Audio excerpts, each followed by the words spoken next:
أعوذ بالله من الشيطان الرجيم. بسم الله الرحمن الرحيم.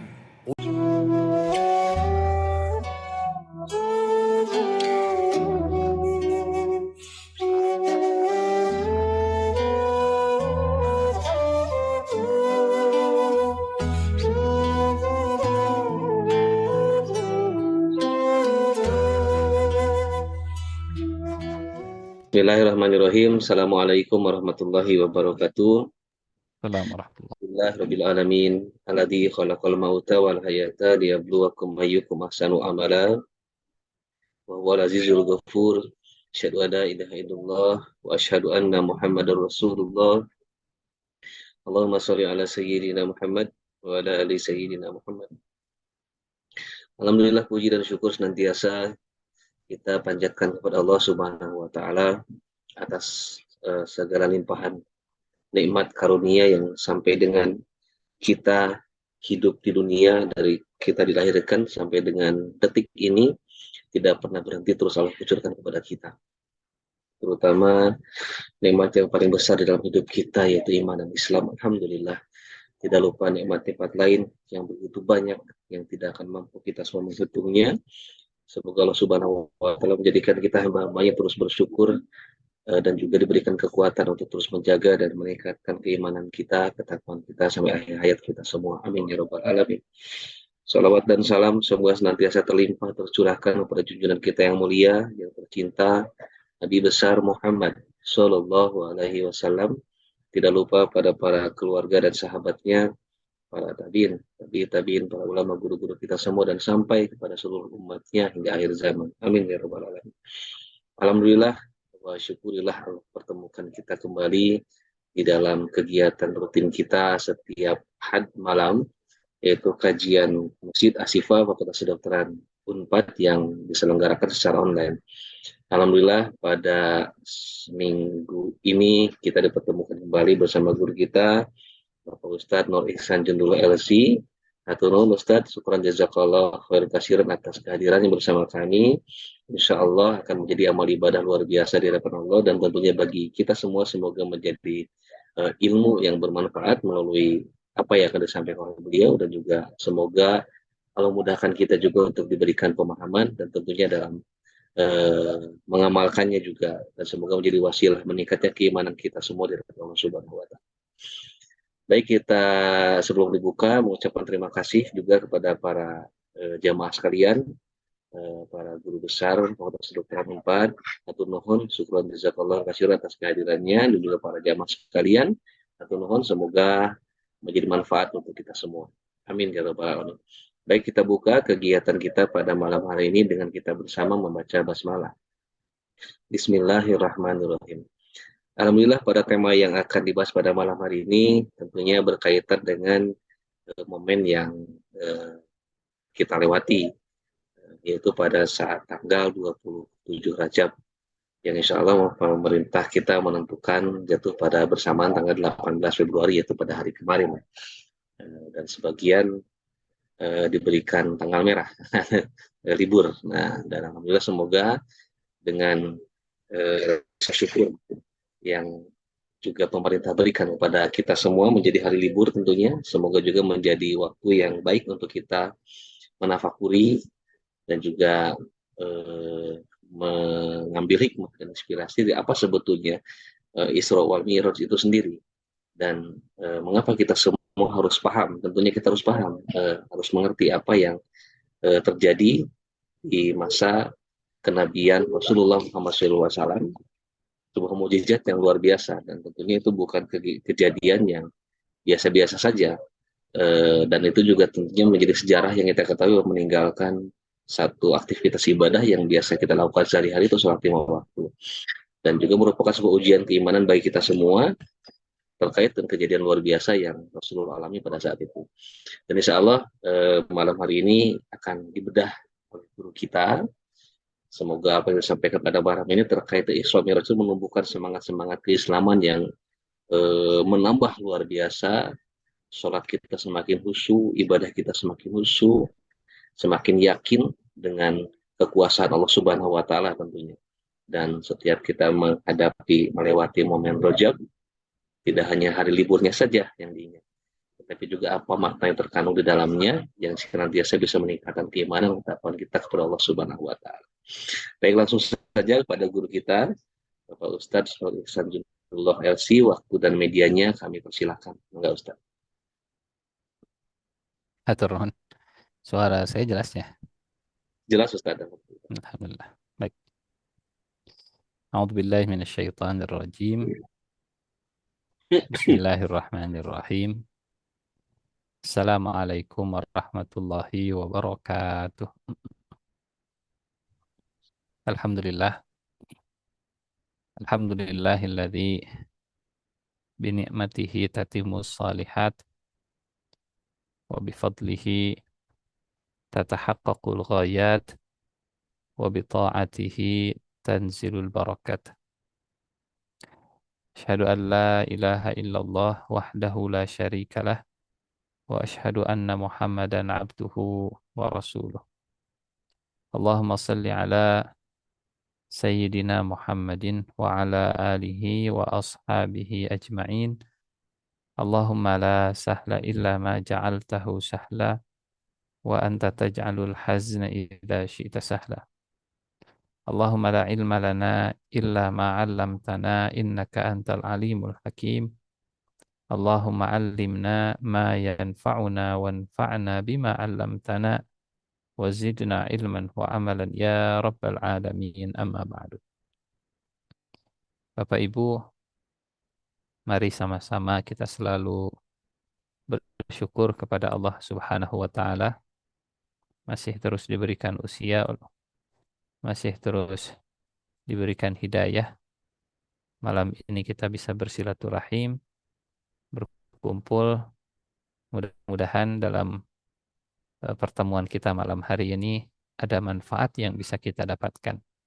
Manfaat dunia dan manfaat akhirat.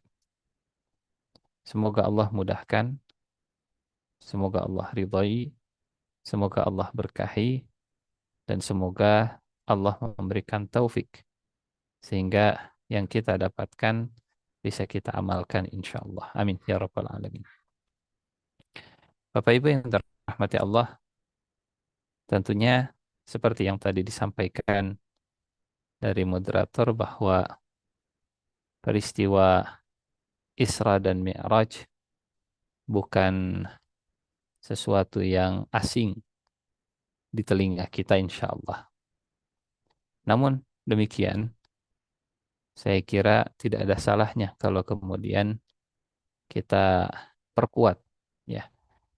Semoga ada hal-hal yang fresh atau setidaknya refreshment, penyegaran kembali peristiwa yang luar biasa ini, peristiwa yang diabadikan oleh Allah Subhanahu wa taala dalam Al-Qur'an, di dalam bahkan di dalam hadis Nabi Muhammad sallallahu alaihi wasallam. Bapak Ibu, perjalanan Isra dan Mi'raj ini kalau kita lihat timingnya, kata para ahli sejarah, terjadi persis setelah ditinggalkannya atau setelah Rasulullah ditinggalkan oleh istri dan pamannya Siti Khadijah radhiyallahu anha dengan Abu Talib. Kemudian wafatnya Siti Khadijah dan Abu Talib memang membuat Rasulullah bersedih. Tapi ada yang membuat Rasulullah jauh lebih sedih. Ya. Kesedihan utama bukan ditinggalkan oleh orang-orang terdekatnya, tapi kesedihan utama yang kedua, selain ditinggalkan oleh orang terdekatnya, khususnya Abu Talib, lebih memilih untuk mengikuti jalan nenek moyangnya dibandingkan dengan Nabi Muhammad sallallahu alaihi wasallam yang selama ini melindunginya.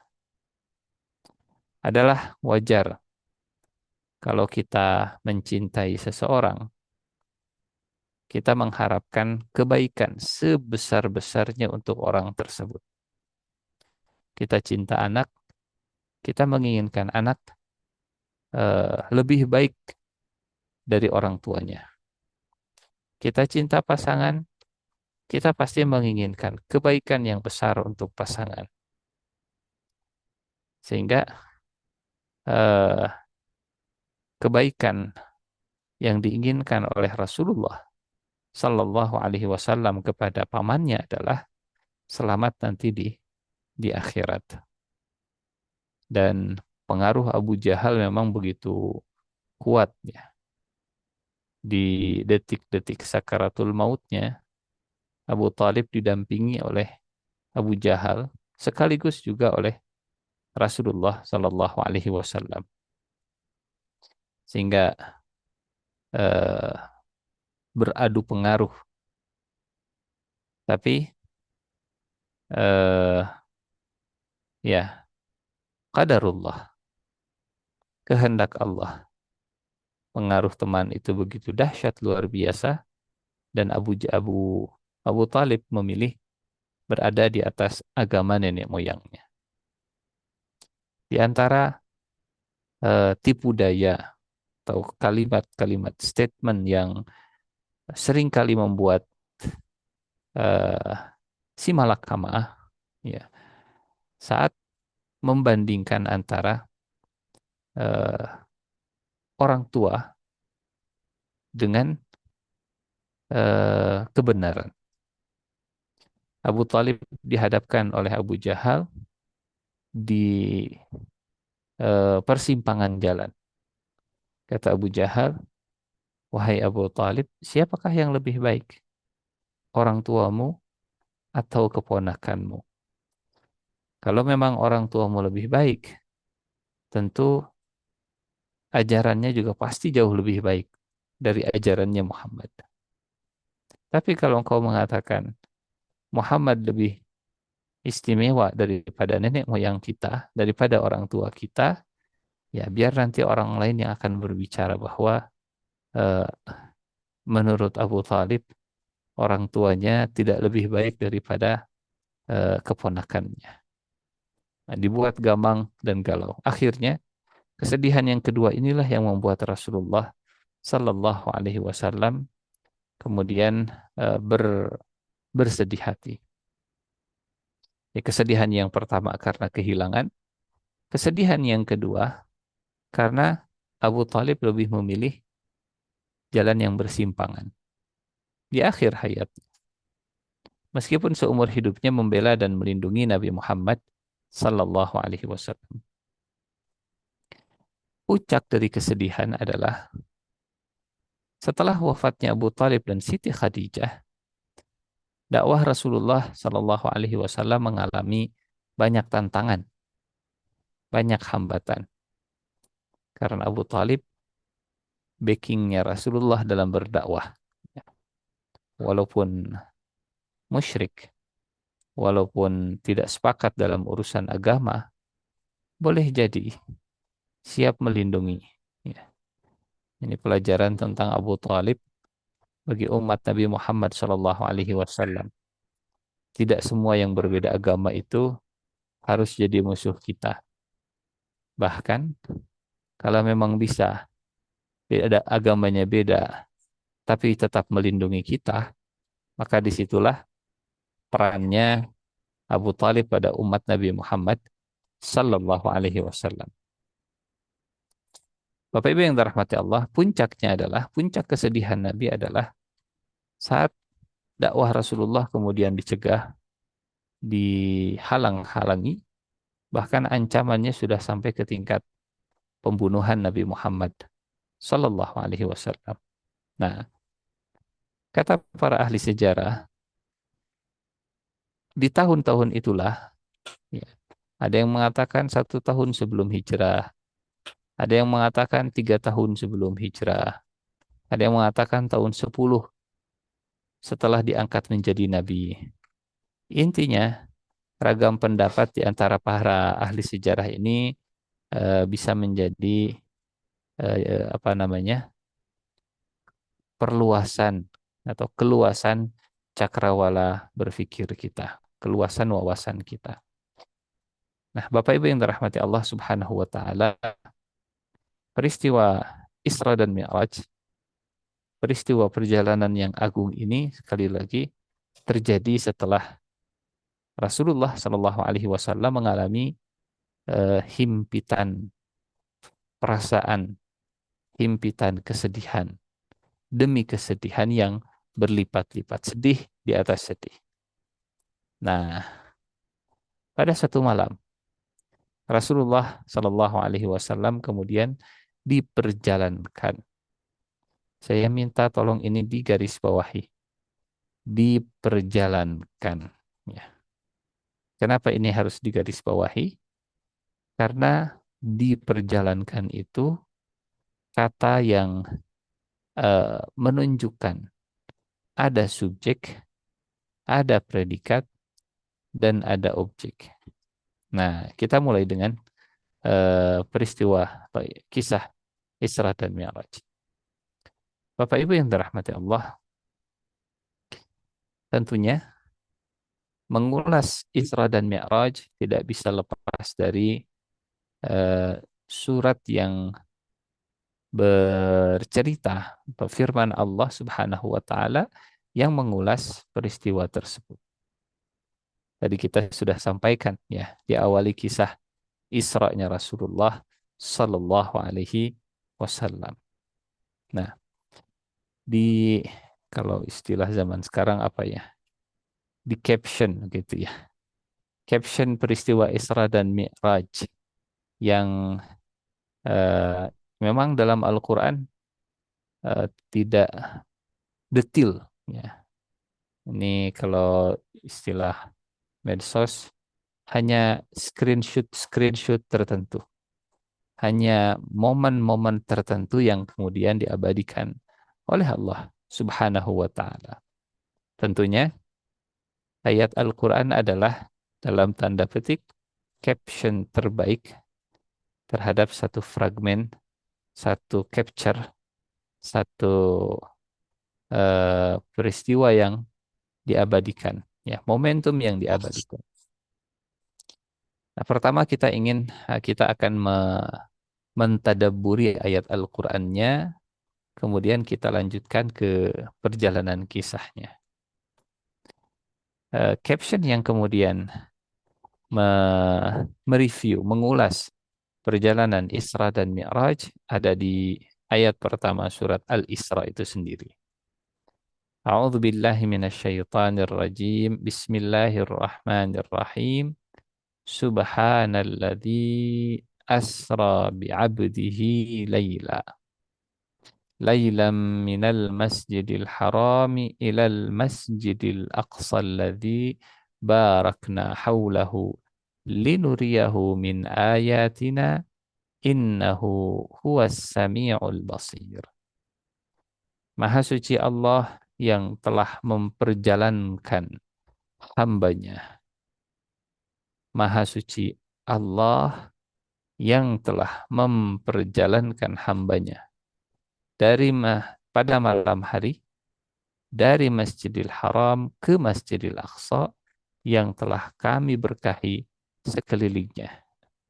Linuriyahu min ayatina, agar kami perlihatkan kepadanya tanda-tanda kekuasaan kami. Sesungguhnya Allah Maha mendengar dan Maha menyaksikan dan Maha melihat. Bapak Ibu, ada beberapa catatan penting dari, sekali lagi istilah sekarang, caption gitu ya. Beberapa catatan penting dari ayat Al-Quran, tadabbur kita terhadap ayat berikut. Yang pertama, surat ini diawali dengan kata Maha Suci Allah. Subhanallah. Subhanalladzi asra bi'abdihi. Sebetulnya subhanallah. Hanya lafaz Allahnya itu diganti dengan apa yang Allah lakukan kepada Nabi Muhammad sallallahu alaihi wasallam. diawali dengan subhanallah.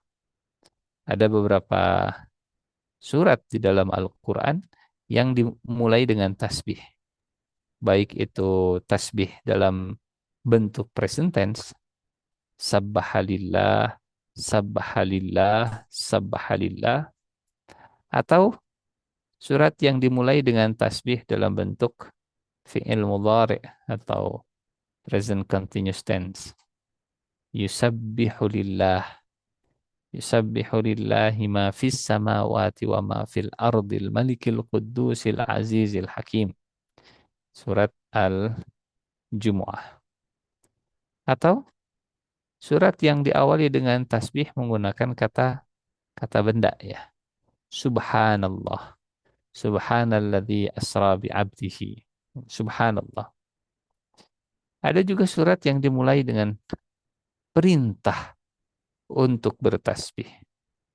Sabbihisma rabbikal a'la.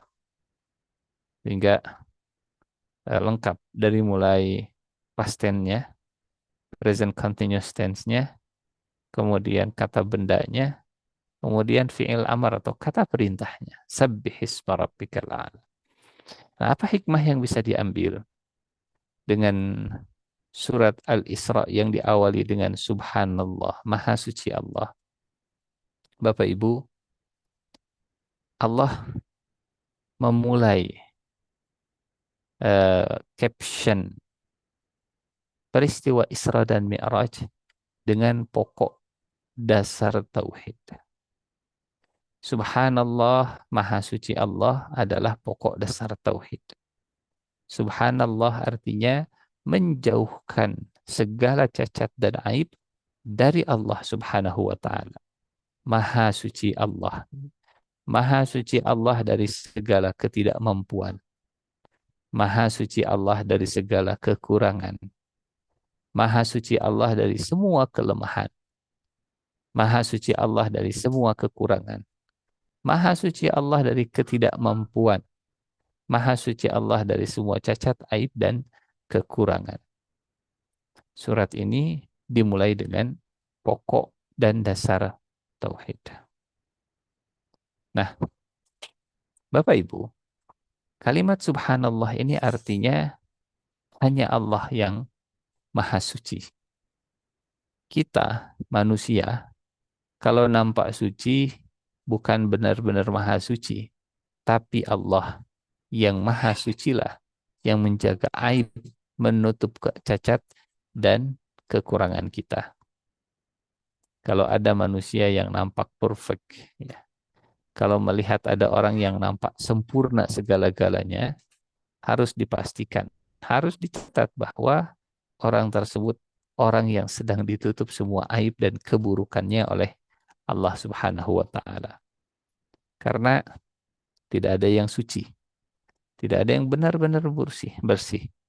Tidak ada yang benar-benar murni, tulus kecuali Allah Subhanahu wa taala. Sehingga tidak ada subhana fulan, subhana fulanah ya.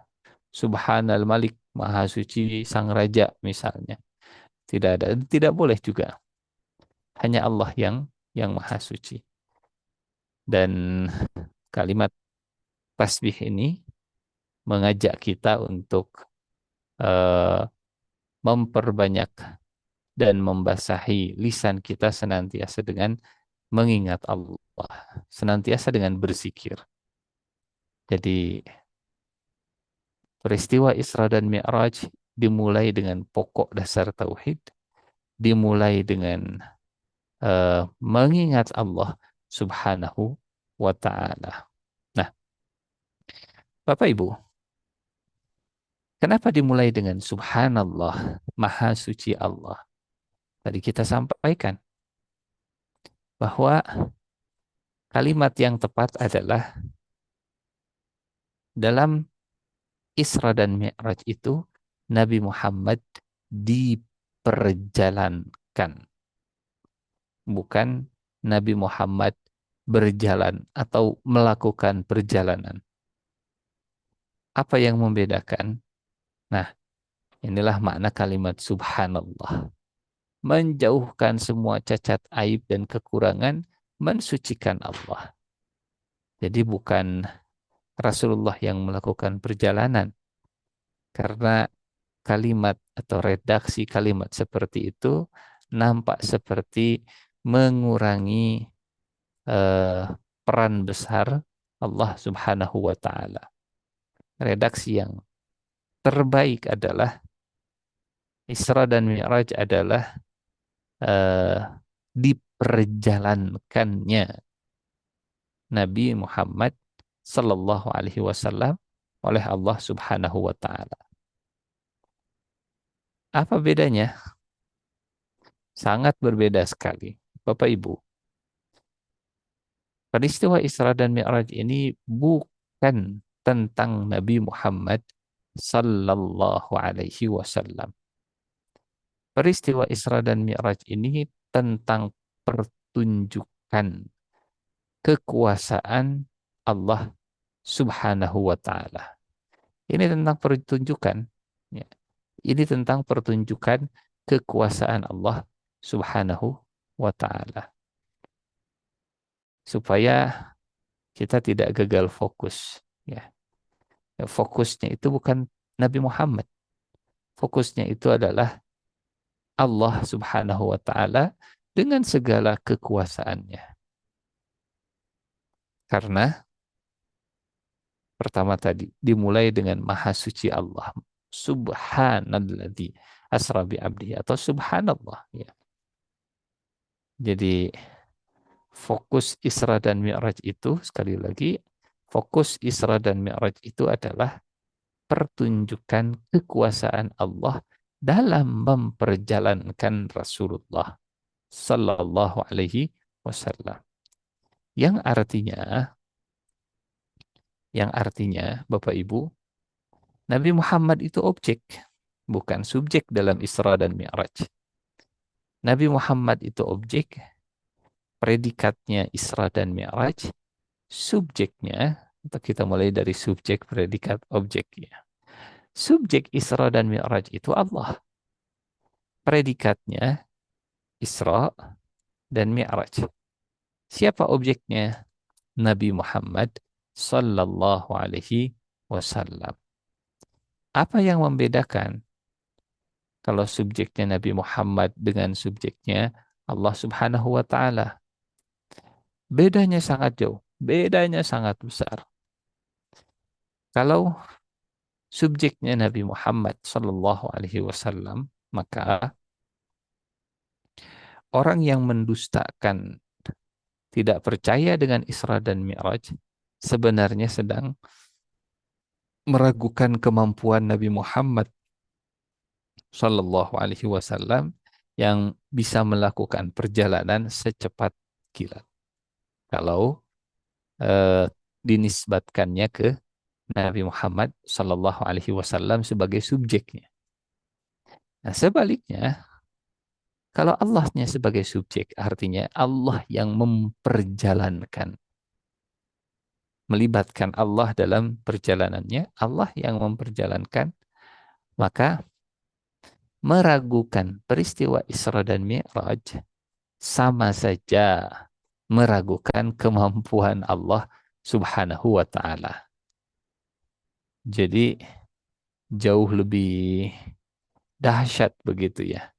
Kalau Nabi yang jadi subjek, maka yang tidak percaya itu hanya meragukan kemampuan Nabi Muhammad Sallallahu Alaihi Wasallam. Tapi kalau Allah yang jadi subjek dalam peristiwa Isra dan Mi'raj, artinya orang yang meragukan Isra dan Mi'raj, dia sedang meragukan kemahakuasaan Allah Subhanahu wa Ta'ala. Konsekuensinya apa? Tentu besar. Tentu sangat besar. Konsekuensinya bisa menyebabkan seseorang divonis kufur, artinya tidak beriman gitu. Karena Allah Maha berkuasa. Nah, ini hikmah nomor 1 dan paling pertama Allah sebutkan. Peristiwa Isra dan Mi'raj adalah pertunjukan kemahakuasaan Allah Subhanahu wa Ta'ala. Yang kedua, Bapak Ibu yang dirahmati Allah Subhanahu wa taala, Maha suci Allah yang telah memperjalankan hambanya pada malam hari. Ini menarik. Pada malam hari. Atau kita mulai dengan bi'abdihi dulu, karena sebelum malam ada abadnya. Maha suci Allah yang telah memperjalankan hambanya. Nabi Muhammad sallallahu alaihi wasallam, beliau ya punya julukan dan gelar yang prestis. Nabinya, rasulnya, ya, kekasihnya, Habibullah, Rasulullah, Nabiullah. Ini gelar-gelar yang Allah sandangkan kepada Nabi Muhammad Shallallahu Alaihi Wasallam. Lalu pertanyaan terbesarnya adalah, apa yang menjadi hikmah sehingga redaksi yang dipilih oleh Allah dari tentang Nabi Muhammad Shallallahu Alaihi Wasallam adalah gelar penghambaan, bukan gelar kerasulan atau gelar kenabian atau gelar gelar kedekatan cinta. Habibullah itu yang dicintai oleh Allah. Apa hikmahnya bi'abdihi? Bapak Ibu, ada beberapa makna tentunya. Yang pertama, kalimat bi'abdihi ini menunjukkan tentang kesatuan ruh dan jiwa yang diperjalankan oleh Allah Subhanahu wa taala. Karena belum cukup disebut abduhu atau bi'abdihi kalau hanya sekedar ruh saja. Ruh itu bukan Abdullah, ya, bukan abdihi, ya, ruh. Ruh itu ditiupkan oleh Allah Subhanahu wa taala. Tapi abdihi artinya ruh juga, jasad juga. Energi dan materi kemudian bersatu, itulah hamba Allah Subhanahu wa taala. Bapak Ibu, kalimat bi'abdihi ini menunjukkan bahwa Isra dan Mi'raj diperjalankan oleh Allah bukan hanya ruhnya saja dalam Isra dan Mi'raj yang bergerak cepat, yang berpindah dalam waktu yang singkat, itu ruh dan jasadnya sekaligus. Mana buktinya? Bi'abdihi. Bi'abdihi. Kalau seonggok daging tanpa ada ruh, juga tidak termasuk bi'abdihi. Kalau ruh yang tidak bergabung dengan jasad, juga tidak disebut bi'abdihi.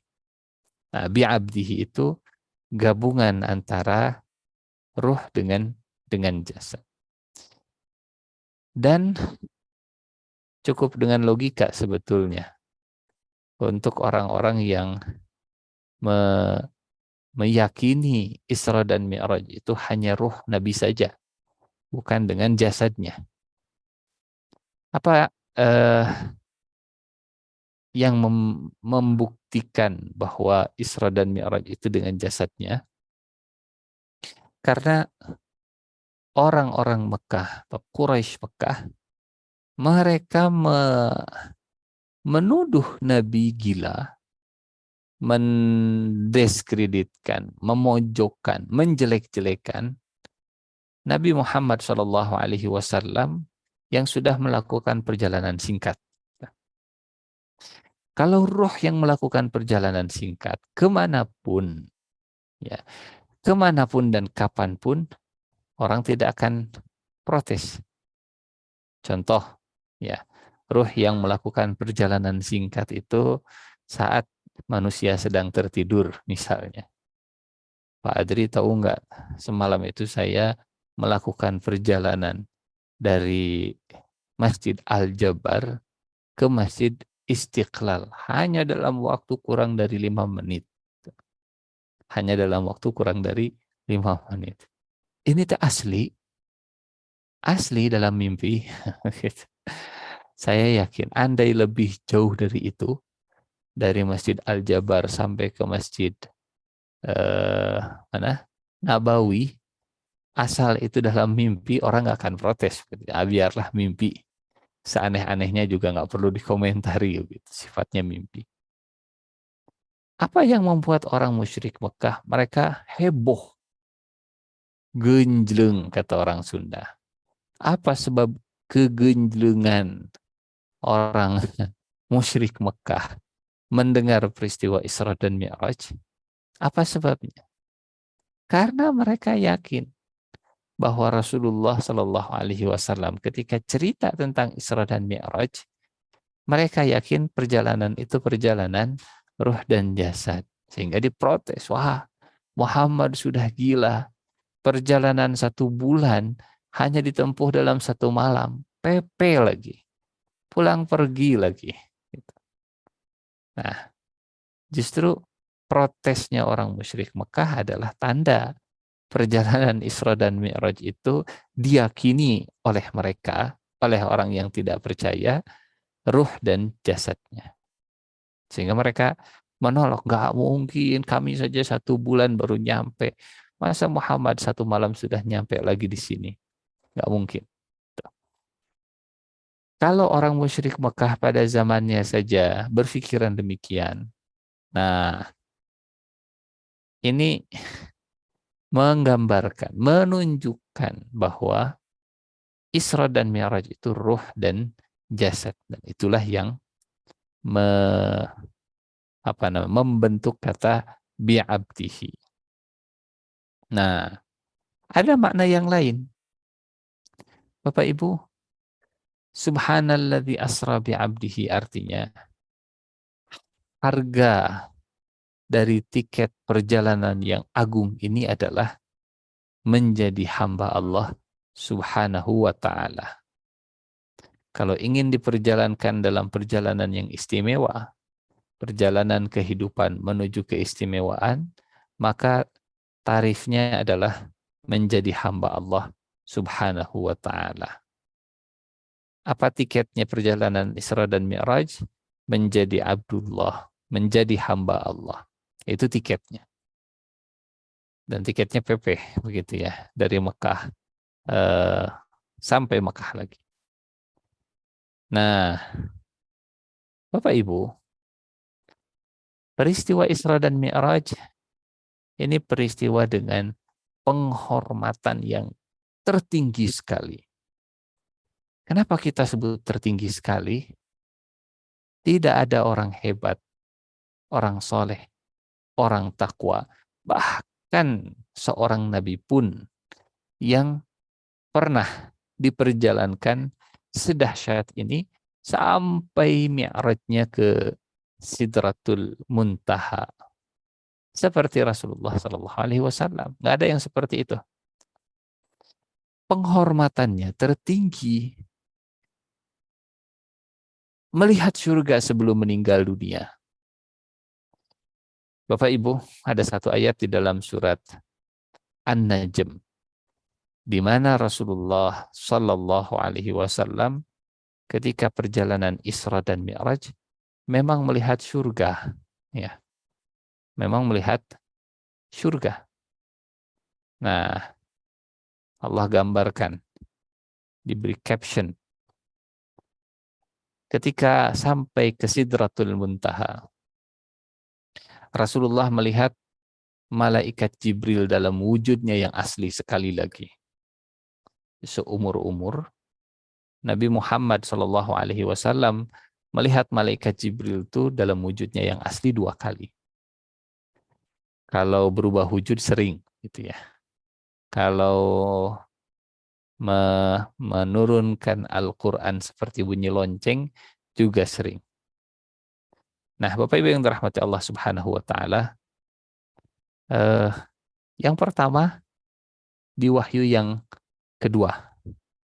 Jadi saat Rasulullah Shallallahu Alaihi Wasallam menerima surat Al-Ma'arij, nah maaf bukan Al-Ma'arij, Al-Mudaththir, tampilan malaikat Jibril itu dengan wujudnya yang asli, ya, bukan kalau di medsos bukan akun anonim begitu, tapi real, menampakkan dirinya, bukan sekedar akunnya, tapi orangnya langsung, jenisnya langsung.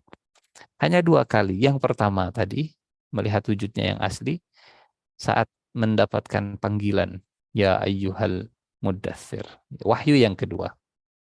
Nah, kali keduanya, ketika Rasulullah dan malaikat Jibril berada di Sidratul Muntaha. Walaqad ra'ahu nazlatan ukhra inda Sidratil Muntaha. Nabi Muhammad telah melihat Jibril dalam rupanya yang asli pada waktu yang lain, yaitu di Sidratil Muntaha. Di dekatnya, di dekat Sidratul Muntaha, ada surga, namanya surga ma'wa, atau surga yang bisa dijadikan tempat tinggal. Dan ya, penghormatan yang tertinggi diberikan kepada Nabi Muhammad SAW karena belum meninggal tapi sudah melihat surga. Kalau kita baru melihat surga kalau sudah meninggal dunia, itu juga kalau begitu ya. Bisa atau tidaknya hak prerogatif Allah Subhanahu wa taala. Tapi Nabi sudah lihat surga, kemudian bertemu dengan Allah Subhanahu wa taala sebelum meninggal dunia. Dan seorang penyair namanya Muhammad Iqbal, kata beliau, andai aku di posisi tersebut, aku akan meminta kepada Allah dalam jarak yang begitu dekat supaya tidak lagi dikembalikan ke dunia. Karena di dunia mah banyak masalah, banyak cicilan, banyak problematika, ada resesi. Tapi kalau sudah melihat itu ada surga, di sana ada Allah Subhanahu wa taala, kata Muhammad Iqbal, seorang penyair, saya lebih memilih untuk tetap tinggal bersama di sampingnya. Begitu. Sebentar. Nah, Bapak Ibu yang dirahmati Allah Subhanahu wa taala, karena penghormatannya tertinggi, karena perjalanannya itu terdahsyat, maka tiketnya juga harus menjadi hamba Allah Subhanahu wa taala. Dan ini menarik ya. Saat menghamba, menjadi hamba Allah sebenar-benarnya hamba, merendah di hadapan Allah. Tawadhu. Siapa yang merendah? Sampai Nabi dalam hadisnya ketika menyampaikan hadis berikut ini, ya, hadis berikut ini, man tawadha'a lillah, beliau sampai menggerakkan tangannya ke bawah sampai mendekati tanah. Man tawadha'a lillah, barang siapa yang merendah,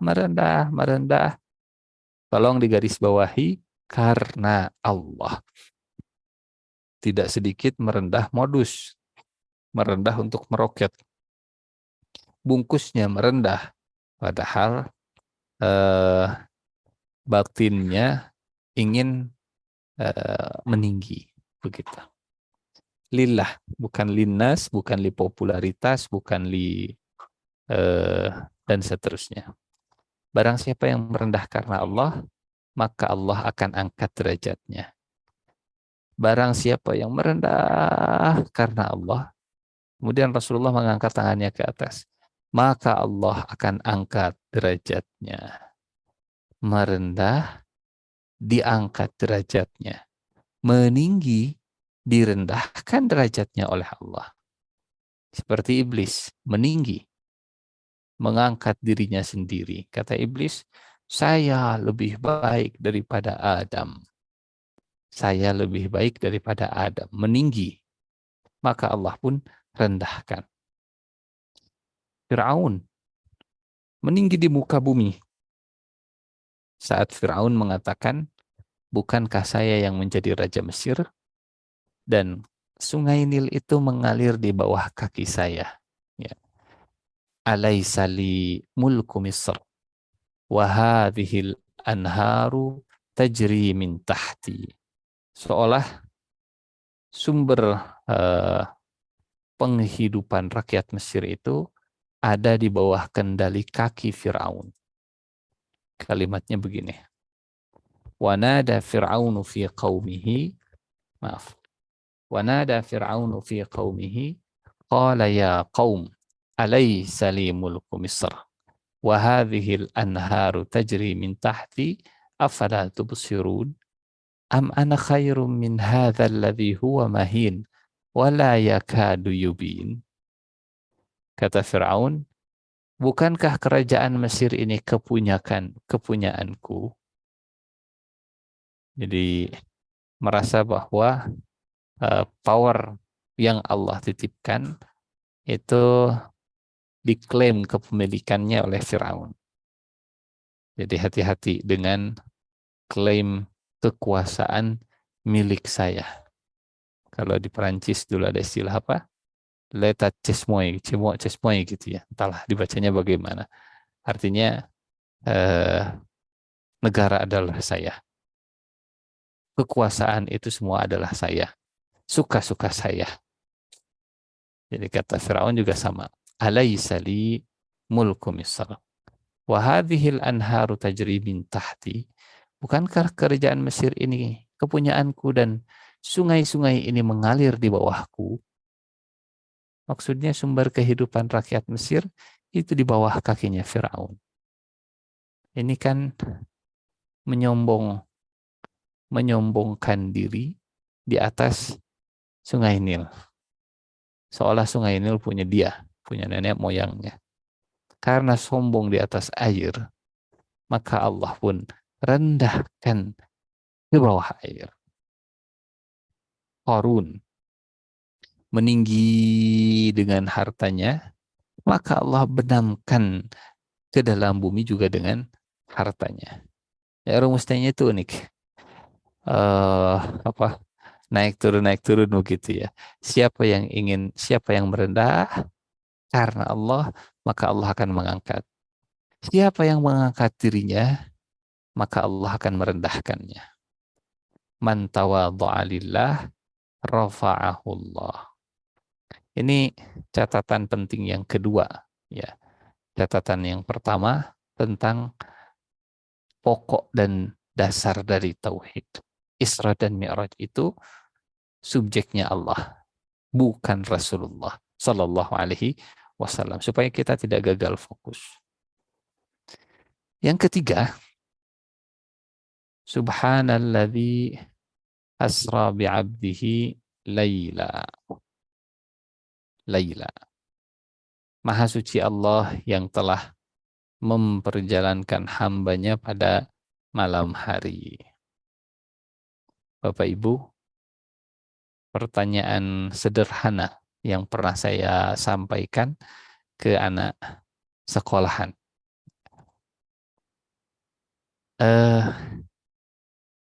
Pertanyaannya sama. Kenapa Isra Mi'raj itu malam hari? Ya, jawabannya unik, istimewa. Out of the box, itulah istimewanya anak kecil gitu. Jawabannya unik. Kenapa Isra Mi'raj itu malam hari? Karena kalau siang panas katanya. Jadi lebih baik perjalanannya malam hari. Kan ada tebak-tebakan masa kecil dulu. Bagaimana caranya supaya bisa ke matahari? Ya, jawabannya mudah. Berangkat ke mataharinya malam hari supaya nggak panas. Gitu. Padahal walaupun berangkat malam ya nggak ada urusannya ke matahari, tetap panas.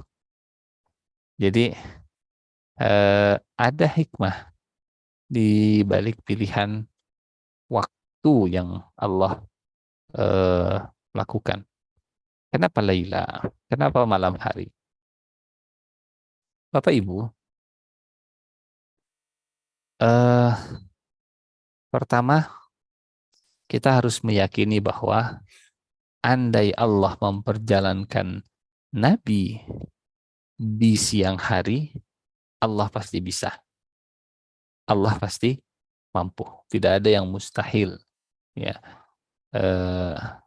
semua batas kemustahilan itu bisa ditembus kalau Allah sudah terlibat. Nah, kenapa lailan? Karena malam itu menjadi gambaran yang menentukan seseorang. Bisa menjadi gambaran keburukan, kerusakan, atau sebaliknya, justru menjadi gambaran kedekatan dengan Allah Subhanahu wa Ta'ala. Sehingga dalam surat Al-Falaq, malam itu digambarkan oleh Allah eh, sesuatu yang menakutkan, ya, sesuatu yang membuat kita jaga jarak. Wa min syarri ghasiqin idza waqab. Dan aku berlindung kepada Allah. Qul a'udzu birabbil falaq di ayat berikutnya. Wa min syarri ghasiqin idza waqab. Dan aku berlindung kepada Allah dari kejahatan malam apabila sudah gelap gulita. Jadi malam hari itu menjadi simbol rusak atau simbol dekat. Rusak baik kejahatan yang terjadi padanya, atau memang manusianya sendiri yang ingin merusak di malam hari. Atau, nah, ini yang kedua, yang paling penting. Lailan itu simbol kebaikan dan kedekatan. Jadi alat ukurnya untuk mengetahui kedekatan dengan Allah Subhanahu wa Ta'ala bisa diukur dengan malam harinya, ya. Diukur dengan malam harinya. Kalau malam harinya melakukan amalan soleh berikut, ya, maka sukseslah malam hari orang tersebut dan waktu-waktunya, lailan, ya. Wa minal laili fatahajjad bihi nafilatan laka asa ayyab'asaka rabbuka maqaman mahmuda. Waktunya malam, kemudian keistimewaannya Allah akan memberikan Nabi Muhammad tempat yang terpuji, maqaman mahmuda. Bapak Ibu yang dirahmati Allah, ini pilihan terbaik, ya. Pilihan terbaik. Ini mohon maaf, saya hanya mendramatisir kalau itu dibolehkan. Mendramatisir kalau seandainya Allah menghendaki perjalanan itu terjadi di siang hari. Misalnya, oh pantesan, kata orang musyrik Mekah, ya. Oh pantesan, saya lihat dari tadi Muhammad tidak ada, ternyata baru pulang dari mana? Dari Masjidil Aqsa. Oh iya, tadi saya juga lihat ada cahaya lewat gitu. Dan saya lihat tadi engkau seperti menunggang sesuatu, tiba-tiba kemudian menghilang. Kalau siang hari kan orang banyak beraktivitas, siang hari mungkin banyak orang juga mengincar Rasulullah Shallallahu Alaihi Wasallam. Siang hari boleh jadi Nabi punya kesibukan untuk berdakwah, sehingga nilai keimanan itu kalau melihat dengan mata kepala keistimewaannya jadi berkurang. Jadi iman itu istimewa saat tidak ada sesuatu yang bisa kita lihat, tidak ada sesuatu yang bisa kita pegang, tidak ada sesuatu yang bisa menjadi pegangan kuat dengan burhan, ya, dengan argumentasi duniawi. Hanya Allah saja. Hanya Allah saja. Nah, Itu nilai dari ujian keimanan. Iman itu istimewa saat kita justru belum melihat buktinya. Iman itu istimewa saat belum kejadian. Karena kalau sudah kejadian di depan mata, kemudian beriman, nah, ini banyak ayat di dalam Al-Quran yang menolak keimanan jenis berikut. Matahari sudah terbit dari barat, baru beriman. Nggak akan diterima. Kemudian mengaku beriman padahal sudah sakaratul maut, juga tidak akan diterima. Jadi, kapan iman itu punya nilai? Iman itu punya nilai justru saat tidak ada bukti nyata yang menguatkan argumentasi dan pilihan-pilihan kita. Hanya iman. Gitu. Tapi datanya tidak demikian. Hanya iman. Hanya iman. Pada akhirnya, ini sering kita sampaikan, sering kita ulang-ulang. Pada akhirnya setiap manusia itu akan beriman. Hanya saja beda masalah waktunya. Ada yang beriman saat ini, walaupun dia belum melihat surga dan neraka, walaupun dia belum tahu sirat itu sebesar apa, walaupun dia tidak melihat pertanyaan malaikat mungkar dan nakir itu bagaimana, walaupun dia belum melihat, tapi dia percaya. Dan itu nilai imannya istimewa luar biasa.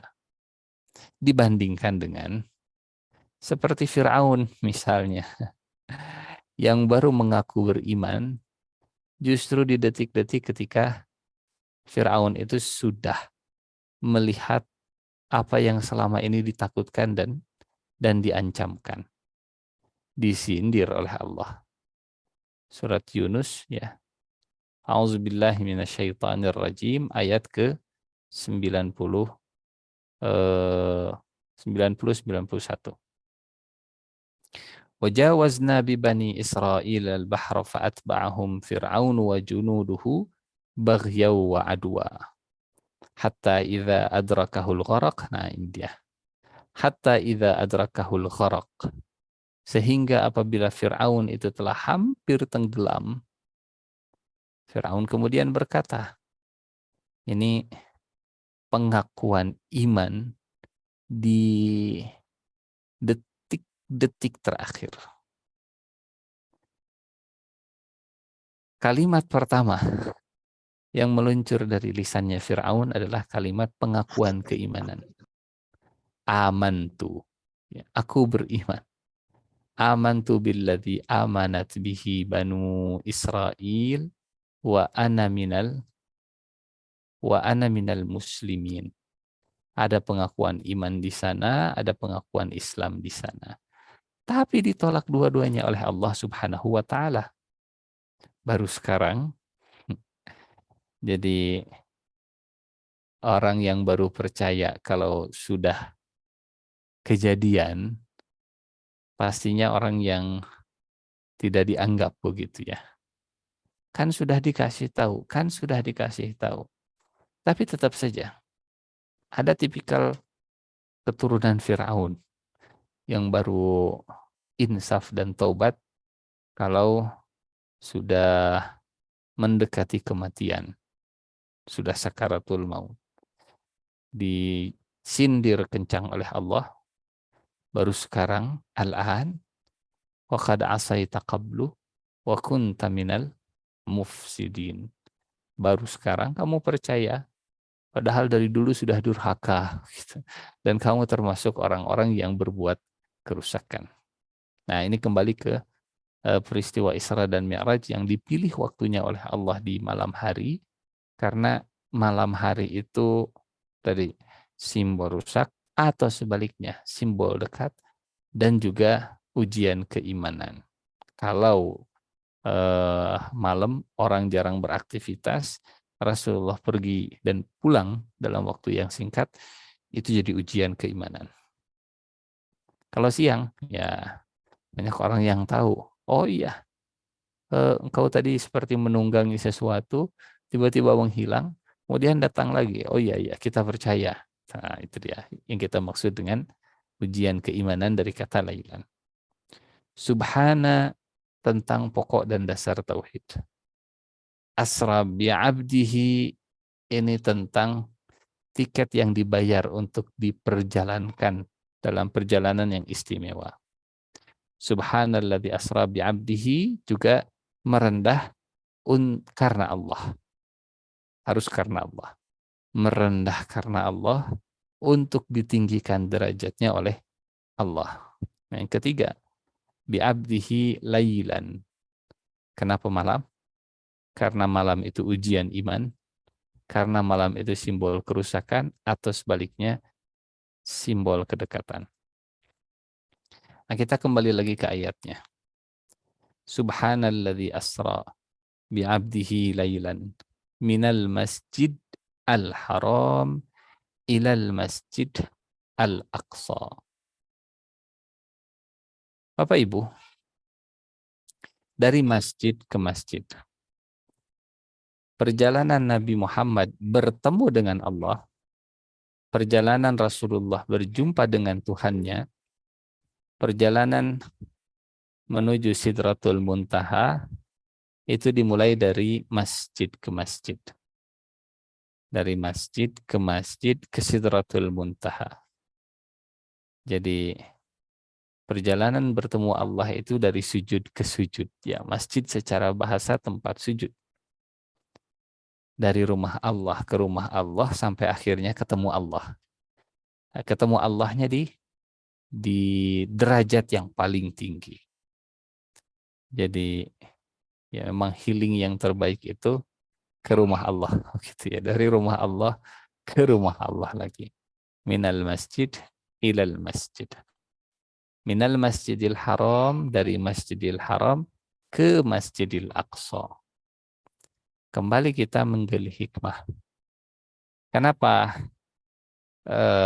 rencana perjalanan Isra dan Mi'raj itu tidak langsung saja?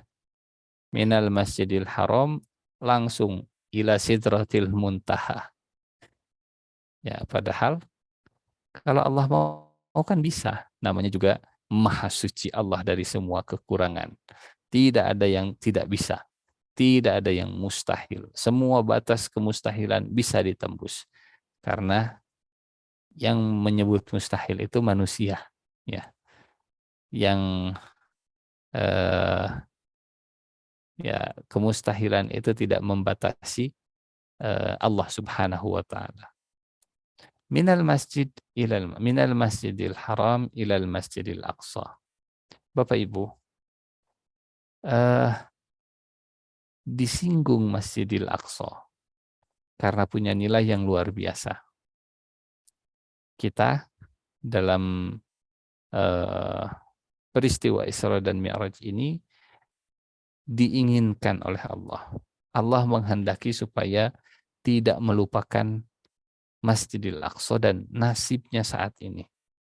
Nasibnya saat kalau Masjidil Haram saya kira insya Allah banyak orang yang perhatian dengan Masjid Al-Haram. Ya. Banyak orang yang ya mungkin setiap hari juga ada rekaman live streaming dari Masjidil Haram. Tapi untuk Masjidil Aqsa ini disebut dan jadi tempat kunjungan Rasulullah sebelum berkunjung ke Sidratul Muntaha. Kenapa? Apa hikmahnya? Tentunya supaya tidak lupa dengan Masjidil Aqsa. Masjid yang menjadi tempat di mana Allah Subhanahu wa taala menempatkan Nabi Ibrahim dan Nabi Lut di sana. Masjid ini dan negeri yang ada di sekitar masjid ini adalah tempat hijrahnya Nabi Ibrahim dan Nabi Lut alaihi wassalam. Bahkan sifat barokah itu senantiasa menyertai. Sifat barokah senantiasa berdampingan dengan Masjidil Aqsa.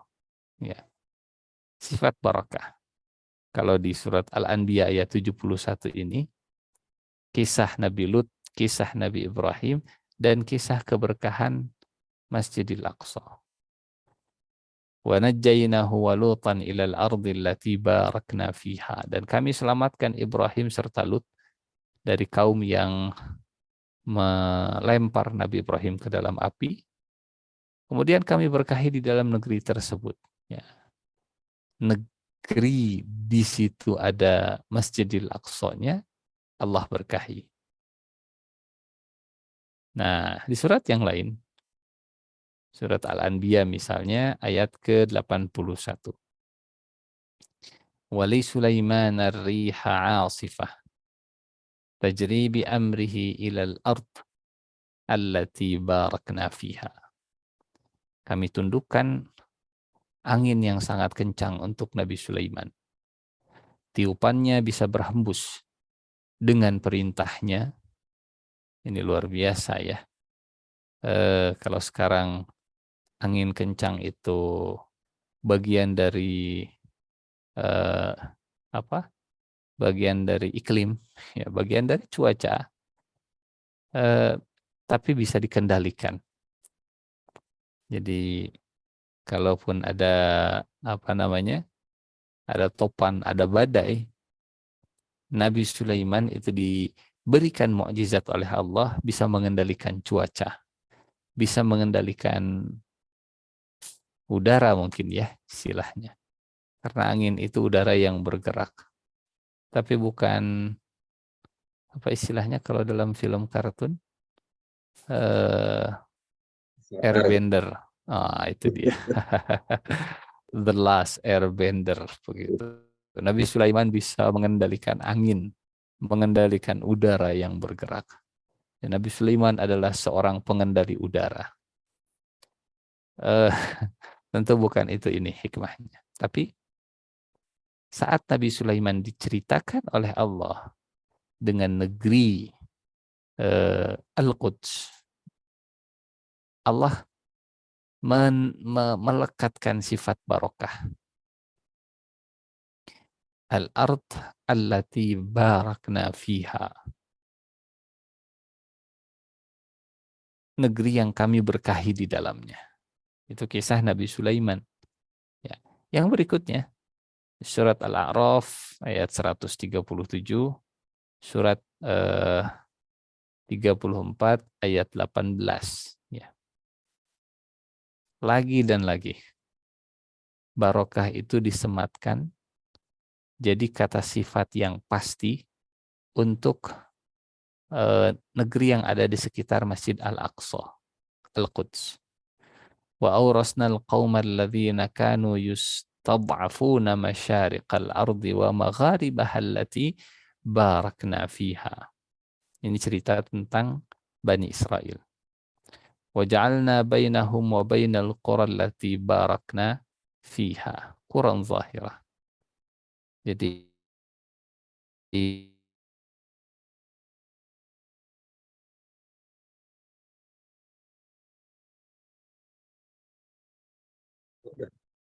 mohon maaf, sepertinya ada masalah di Zoom saya. Nah, Bapak Ibu, barokah ya. Barokah, barokah, barokah. Sehingga hikmah yang bisa kita ambil adalah siapapun yang punya orientasi, perhatian dan kepedulian terhadap Masjidil Aqsa, Al-Quds, maka akan diberkahi juga oleh Allah Subhanahu wa ta'ala. Akan diberkahi oleh Allah. Apalagi tadi ayatnya, kami berkahi di sekitarnya.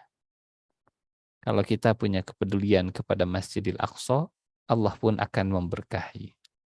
Berkah itu artinya berkembang. Berkah itu artinya kebaikannya bertambah. Ziyadatun fil khair. Nah, Al-Quds atau Al-Aqsa, Masjidil Aqsa juga disinggung oleh Allah karena dia pernah menjadi kiblat pertama umat Islam selama selama di Mekah dan 17 bulan di Madinah. Selama di Mekah dan 17 bulan di Madinah. Kenapa 17 bulan di Madinah? Kenapa kalau di Mekah tidak ada masalah?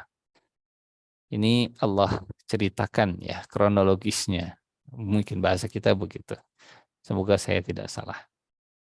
Dulu, Bapak Ibu, Allah memerintahkan supaya sholat itu mengarah ke Masjidil Aqsa. Dari Mekah, kalau mau sholat, menghadapnya ke Masjidil Aqsa. Kalau mau sholat. Masjidil Aqsa itu kalau kita di Mekah, posisinya di utara, di atas.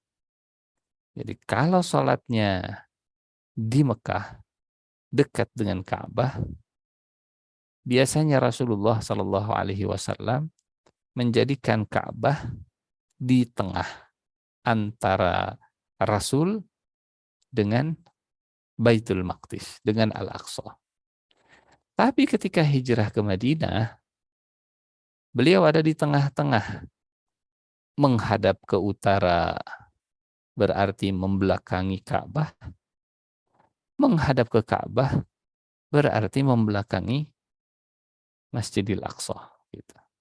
Kalau di Mekah ya sejurusan lah begitu ya, lempeng dari selatan, Ka'bahnya di utara, sekaligus Masjidil Aqsa-nya juga di utara, di jalur yang sama. Nah, kalau di Madinah, karena posisi Madinah itu kalau di peta tengah-tengah antara Mekah dengan Palestina, sehingga kalau bahasa sekarang mungkin Rasulullah itu request ke Allah. Request supaya, ini yang Allah gambarkan di ayat 144. Sungguh kami sering melihat mukamu, wajahmu menengadah ke langit. Maka kami akan palingkan kamu ke kiblat yang kau ridhoi, yang kau sukai. Palingkanlah ke arah Masjidil Haram. Dan seterusnya, dan seterusnya. Begitu. Nah, saat kiblat Rasul tidak lagi ke Masjidil Aqsa, dari Madinah berbalik ke selatan, orang-orang Yahudi yang ada di Madinah komentar, nih apa sih yang membuat kiblat Muhammad itu jadi berubah? Sayaqulus sufaha'u minan nas ma wallahum an qiblatihimul lati kanu 'alaiha. Yang dimaksud orang kurang berakal di sini, orang Yahudi yang mencemooh perintah Allah yang sudah memutar arah kiblat tidak lagi ke Masjidil Aqsa. Nah, Bapak Ibu yang dirahmati Allah Subhanahu wa taala, sehingga Allah pun mengingatkan kita dalam peristiwa Isra dan Mi'raj ini, jangan juga lupakan Masjidil Aqsa. Nah, yang terakhir, Masjidil Aqsa itu simbol dari perjuangan internasional kaum muslimin. Ingin mengetahui di manakah letak orang yang terus-menerus berjuang membela agama Allah, salah satunya yang paling mudah adalah orang-orang yang berada di sekitar Baitul Maqdis. Baitul Maqdis itu Masjidil Aqsa. Ini hadis Rasulullah, bukan ayat Al-Quran. Ya. La tazalu ta'ifatun min ummati alal haqqi zahirina li'aduwihim qahirin, dan seterusnya. Sampai para sahabat bertanya, wa ainahum ya Rasulullah, di mana orang-orang seperti itu? Kata Nabi, di Baitul Maqdis alias Al-Quds, Al-Aqsa, Palestina hari ini, dan di sekitarnya. Ada umat Nabi yang tegak di atas kebenaran, dan dia bisa mengalahkan musuhnya, tidak rugi, tidak merugikan mereka, siapapun yang menghinakannya. Nggak ngefek begitu, walaupun ada orang yang menjelek-jelekan, mendiskreditkan, memonsterisasi umat Nabi yang berada di sekitar Baitul Maqdis. Jadi Al-Aqsa itu akan selalu menjadi simbol dan indikator, ya, simbol dan indikator perjuangan umat Islam dunia. Linuriyahu min ayatina, ini yang tadi kita sampaikan. Tujuan utama, Bapak Ibu, kalau kita lihat ayatnya, kemudian kita mengajukan pertanyaan utama, apa hikmahnya Allah memperjalankan nabinya? Apa hikmahnya Isra dan Mi'raj? Cuman satu. Maha suci Allah yang telah memperjalankan hambanya pada suatu malam dari Masjidil Haram ke Masjidil Aqsa, yang telah kami berkahi sekelilingnya, agar kami perlihatkan kepadanya sebagian dari tanda-tanda kami. Tujuan utama dari Isra dan Mi'raj adalah pertunjukan kekuasaan. Linuriyahu min ayatina. Agar kami perlihatkan. Kenapa Allah bukan Allah yang butuh. Kenapa Allah ingin memperlihatkan kekuasaan atau sebagian dari kekuasaannya ke Nabi Muhammad Sallallahu Alaihi Wasallam? Nah, kembali ke kronologis yang kita sampaikan, bahwa kalau engkau, wahai Rasul, merasa dunia itu begitu sempit karena banyak orang yang mencegat, melarangmu, sini, naik ke langit. Dan lihat kekuasaan Allah bukan hanya kota Mekah saja. Allah pemilik seluruh alam semesta. Sampai ke tingkat Sidratul Muntaha. Jadi kalau cara pandangnya itu diperluas, kadang masalah yang besar jadi terasa sempit. Jadi yang menenangkan kesedihan Rasul adalah memperluas cara pandang. Bagaimana caranya memperluas cara pandang? Diperluas cara pandang dengan melihat tanda-tanda kekuasaan Allah. Linuriyahu min ayatina. Mendengarkan cerita-cerita tentang tajalliyat atau penampakan dari kekuasaan Allah Subhanahu wa ta'ala. Innahu huwas sami'ul basir. Ditutup ayat ini dengan Asmaul Husna. Sesungguhnya Allah Maha mendengarkan dan Maha memperhatikan. As-Sami' Al-Basir. Maha menyimak dan Maha menyaksikan.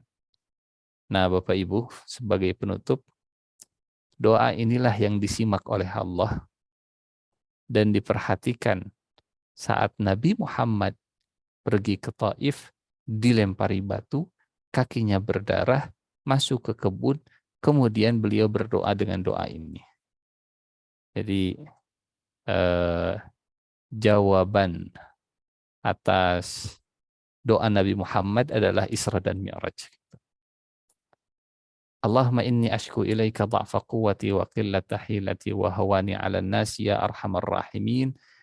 Anta rabbul mustad'afina wa anta rabbi ila man takiluni ila ba'idin yatajahamuni am ila aduwin malaktahu amri. Ini luar biasa. Illam yakun bika alayya ghadabun fala ubali.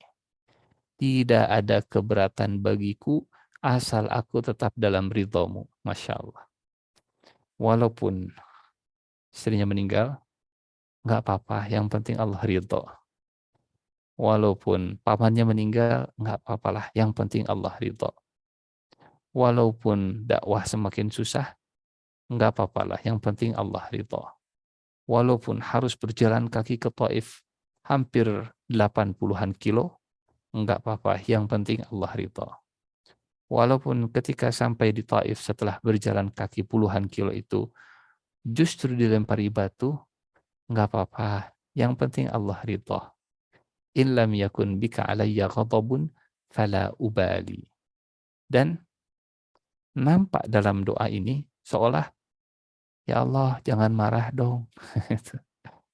Ya Allah jangan marah ke saya.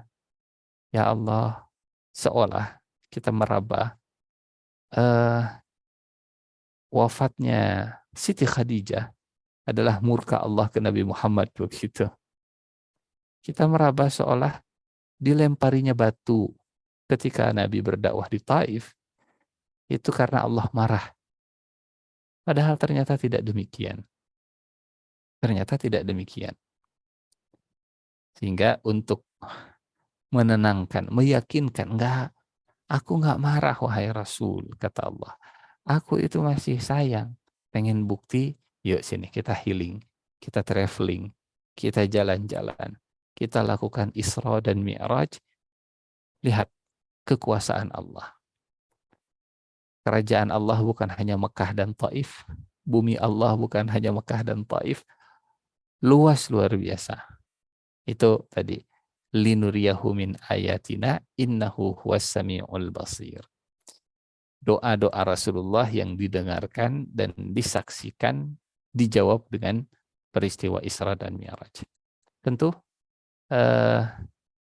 yang mendengarkan doa sama.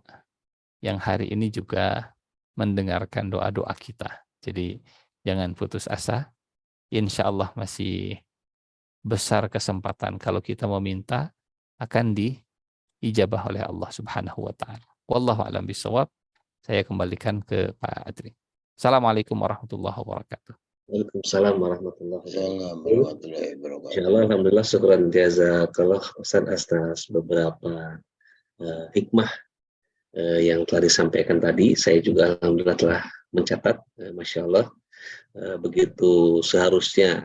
Kejadian luar biasa itu intinya adalah semakin menguatkan keimanan, keyakinan kita terhadap kekuasaan Allah Subhanahu wa taala, karena Isra Mi'raj itu betul-betul menunjukkan kekuasaan Allah yang telah ditunjukkan tentunya bagi orang-orang yang beriman, dan kita sebagai orang mukmin tentunya harus betul-betul meyakini dan betul-betul bisa mengimplementasikan keyakinan kita tentu saja dalam pengabdian kita kepada Allah Subhanahu wa taala. Ustadz mohon izin tadi itu kan banyak diceritakan tadi dari perjalanan Nabi dari Masjidil Haram ke Masjidil Aqsa, Ustaz ya. Dan di perjalanan ke Sidratul Muntahanya sendiri memang tidak banyak disampaikan oleh Ustaz. Sedikit pertanyaan saja Ustaz, barangkali dari saya barangkali terkait kisah-kisah yang sering kita dengar Ustaz. Perjalanan Nabi dari Masjidil Aqsa ke Sidratul Muntaha, seperti kisah-kisah Nabi bertemu dengan kisah Nabi Muhammad bertemu dengan para nabi, lalu Nabi mengimami sholat di Masjidil Aqsa dan makmumnya adalah para nabi dan rasul yang jumlahnya ratusan barangkali itu ya. Apakah itu dalil-dalilnya itu Ustaz sahih Ustaz? Mohon penjelasan, mungkin untuk kisah lengkapnya mungkin bisa dijadikan bahan materi selanjutnya Ustaz. Baik. Ya. Ada yang harus dipisahkan. Dipisahkan tuh gini. Pernah Rasulullah tidur, hadisnya sahih. Rasulullah sedang tidur, kemudian bermimpi, dan di dalam mimpinya beliau diperlihatkan oleh Allah siksaan-siksaan ya di neraka. Nah, mimpi Nabi tidak seperti mimpi manusia biasa kayak kita. Gitu. Mimpinya hak, mimpinya itu wahyu. Nah, itu tidak terjadi di Isra Mi'raj. Yang terjadi di Isra Mi'raj itu berbeda dengan yang diceritakan oleh Nabi di dalam mimpinya. Gitu. Jadi di dalam mimpi itu Rasulullah kemudian cerita ada yang lidahnya digunting karena begini dan begitu, ada yang disiksa begini, ada yang disiksa begini, dan seterusnya lah. Kisah yang detail. Sementara dalam perjalanan Isra dan Mi'raj, saat beliau sampai ke Masjidil Aqsa, beliau jadi imam. Beliau jadi imam. Riwayatnya sahih. Bisa dipertanggungjawabkan, valid ya. Kok bisa?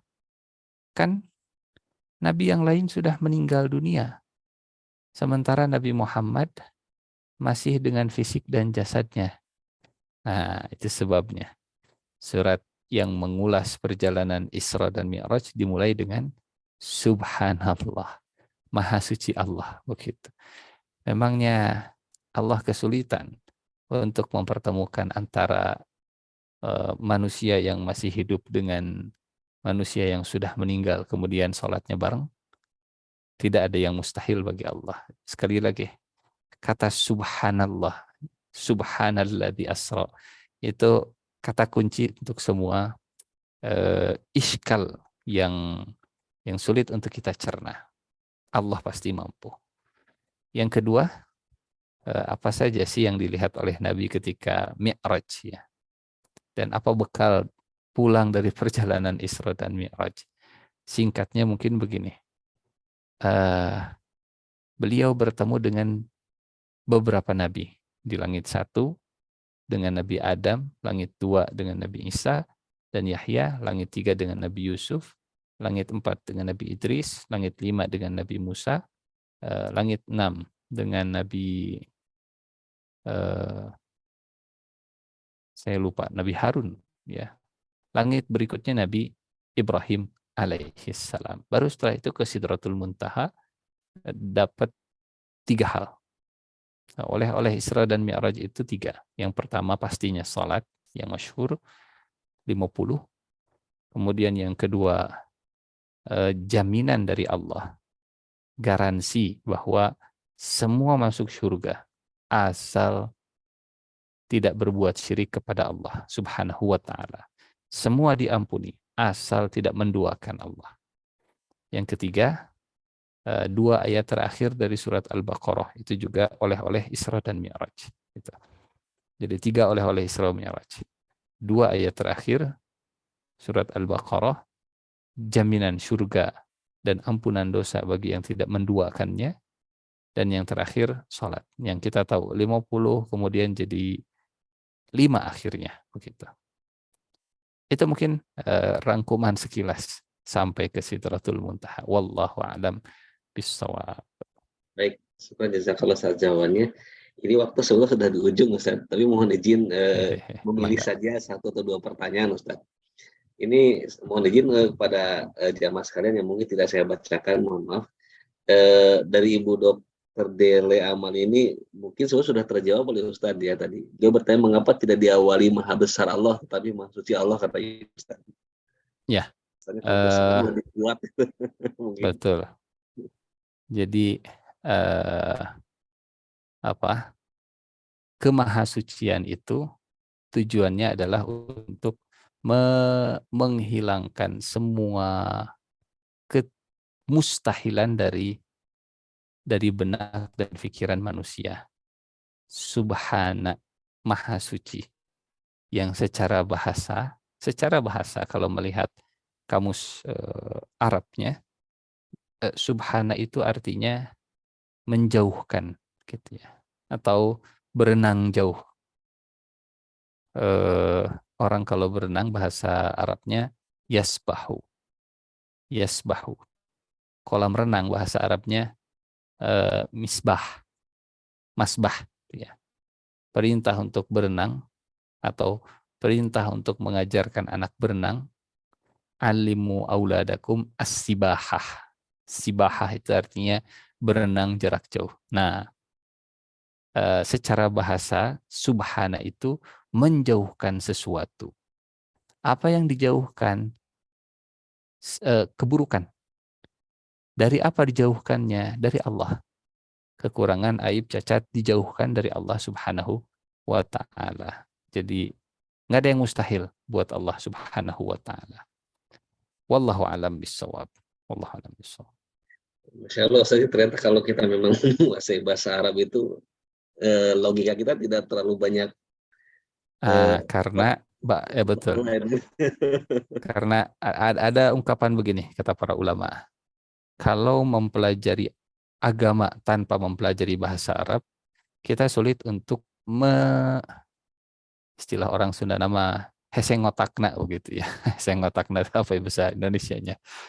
Tapi kalau mengkaji dengan bahasa Arab, ya mau tidak mau Al-Qur'an itu kan bahasanya bahasa Arab. Rasulullah juga bahasa aslinya bahasa Arab. Kadang terjemahan itu tidak mewakili rasa bahasa aslinya. Feel-nya itu kurang begitu. Jadi kalau ingin cepat menggali sumber agama, memang kata kuncinya bahasa Arab. Imam Syafi'i saja sebelum beliau belajar agama, beliau itu belajar syair dulu. Padahal orang Arab Imam Syafi'i gitu ya. Sebelum beliau belajar tafsir, belajar hadis, beliau belajar syair sampai dikuasai semua kosakata bahasa Arab. Baru setelah itu beliau memulai mempelajari sehingga pondasinya itu kuat.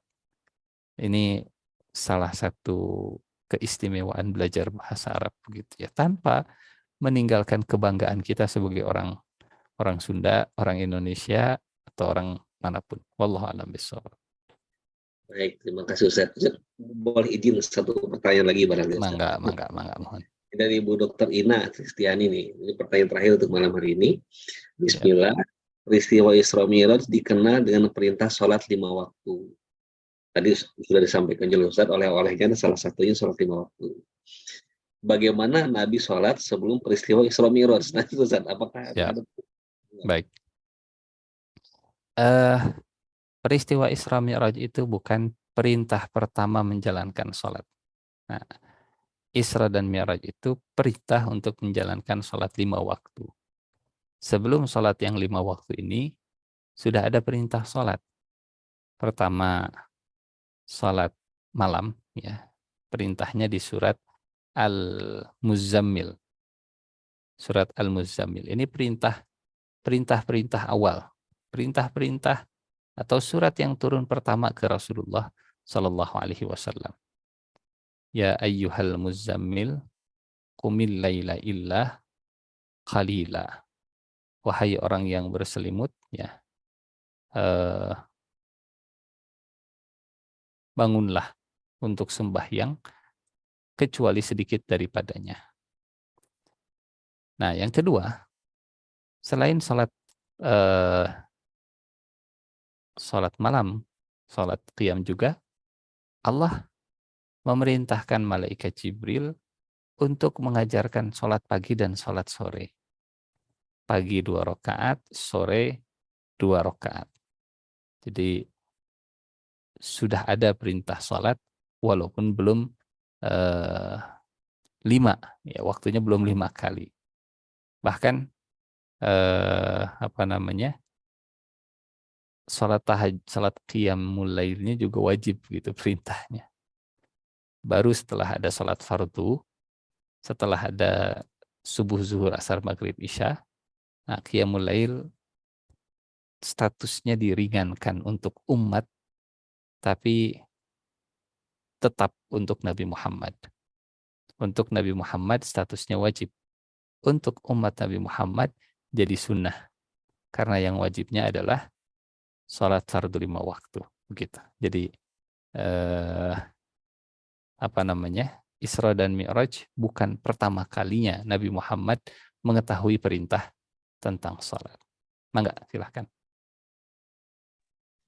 Baik, syukur Ustaz Jazakallah atas paparan tausiah yang sangat inspiratif untuk kita pada malam hari ini. Dan sebelum ditutup, barangkali Ustaz mohon izin untuk memimpin doa secara singkat barangkali untuk kita semua pada malam ini. Baik, auzubillahi minasyaitonirrajim. Bismillahirrahmanirrahim. Hamdan na'imin, hamdan syakirin, hamdan yuwafi ni'amahu wa yukafi'u mazidah. Ya Rabbana lakal hamdu kama yanbaghi li jalali wajhika wa 'azimi sultanik. Allahumma salli ala sayyidina Muhammad wa ala alihi wa sahbihi ajma'in. Rabbana ij'alna muqimi shalah wa min dhurriyyatina Rabbana wa taqabbal du'a. Rabbana ighfir lana wa liwalidina warhamhuma kama rabbayana shighara. Rabbana atina fid dunya hasanah wa fil akhirati hasanah wa qina adzabannar. Wa sallallahu ala nabiyyina Muhammadin wa ala alihi wa sahbihi wa sallim. Walhamdulillahi rabbil alamin. Amin amin ya rabbal alamin. Alhamdulillah, terima kasih Ustaz untuk malam ini tausiah dan juga doa yang telah dipanjatkan untuk kita semua.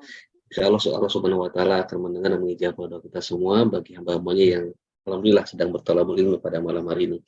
Semoga Allah Subhanahu Wa Taala mudahkan kita untuk bisa mengambil hikmah, makna, inspirasi dan juga pemahaman tentunya di dalam apa yang telah Ustaz sampaikan, dan juga Allah mudahkan kita untuk bisa mengamalkannya tentunya dalam khusus hal Isra Mi'raj ini. Semoga sholat kita lebih khusyuk, sholat kita lebih terasa nikmatnya barangkali dalam kita berdialog langsung Allah Subhanahu Wa Taala melalui sholat itu yang kita laksanakan, dan juga semakin berkualitas tidak hanya yang wajib, juga semoga Allah Subhanahu wa taala, semoga kita juga dimudahkan Allah untuk bisa melaksanakan ibadah-ibadah yang sunnah tentunya, dan juga tidak hanya meninggalkan yang haram tentu, tapi juga kita meninggalkan yang makruh dalam kehidupan kita semua.